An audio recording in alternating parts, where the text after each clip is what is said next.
Hi everyone, welcome back to my channel. আমি beauty. আজকে আপনাদের সাথে শেয়ার করব চালের পায়েস। পায়েস আমরা সবাই বাসায় তৈরি করতে পারি, কিন্তু সবারটা পারফেক্ট হয় না। আবার অনেকেই জানে না যে কিভাবে পায়েস তৈরি করলে অনেক মজাদার হয়। সেই জন্য আমি আমার রেসিপির মাধ্যমে সহজভাবে তুলে ধরেছি, যাতে করে নতুন রাঁধুনিরাও তৈরি করতে পারে এই পায়েসটি। এনি টাইম যে কেউ সহজভাবে এই রেসিপিটি তৈরি করতে পারবেন। অল্প সময়ে স্বল্প উপকরণ দিয়ে সহজভাবে এই রেসিপিটি তৈরি করার জন্য ভিডিওটি পুরোটা দেখুন।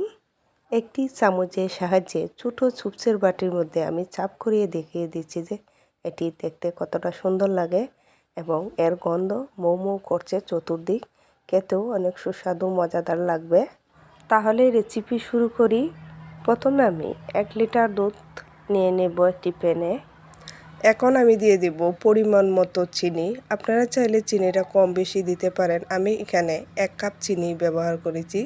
1 লিটার দুধের জন্য 1 মুঠো চালই যথেষ্ট। আমার হাতের 1 মুঠো চাল মেজারমেন্ট কাপে হাফ কাপের মতো হয়েছে। স্বাদ অনুযায়ী লবণ দিয়ে দিলাম। চুলা অন করে মিডিয়াম হিটে এন্ডারের সাহায্যে এগুলোকে নেড়েচেড়ে মিশিয়ে নেব। দিয়ে দিব তেজপাতা, দিয়ে দিব দারচিনির 2 টুকরো ফালি, 2টো এলাচ। এগুলো শুধুমাত্র আমি ফ্লেভারের জন্য ব্যবহার করেছি। দিয়ে দিব কিশমিশ, এতে করে সুন্দর একটা ফ্লেভার আসবে। দুধের বলক চলে এসেছে। দুধটাকে আমি ভালো করে ফুটিয়ে নেব, যাতে করে পোলাও চালগুলো ভালোভাবে সিদ্ধ হয়ে যায়। আমি যে পোলাও চালগুলো দিয়েছিলাম এগুলো সিদ্ধ হয়ে গেছে। একটি ঢাল ঘুটনের সাহায্যে এগুলোকে চেপে চেপে ভালো করে ভেঙে দেব। কোন কোন এলাকায় এটাকে কী নামে ডাকে আমার জানা নেই, তবে আমি আমার মা চাষির কাছ থেকে এটাকে ডালগুটোর নামে জেনে এসেছি। এটা দিয়ে চালটাকে ভালো করে চেপে দিলে পায়েসটা দেখতে অনেক সুন্দর হয়।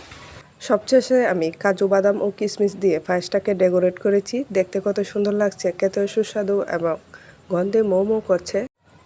বাসায় একবার হলেও ট্রাই করে দেখবেন। ধন্যবাদ সবাইকে। দেখা হবে আরেকটি নতুন ভিডিও নিয়ে। সেই পর্যন্ত ভালো থাকুন।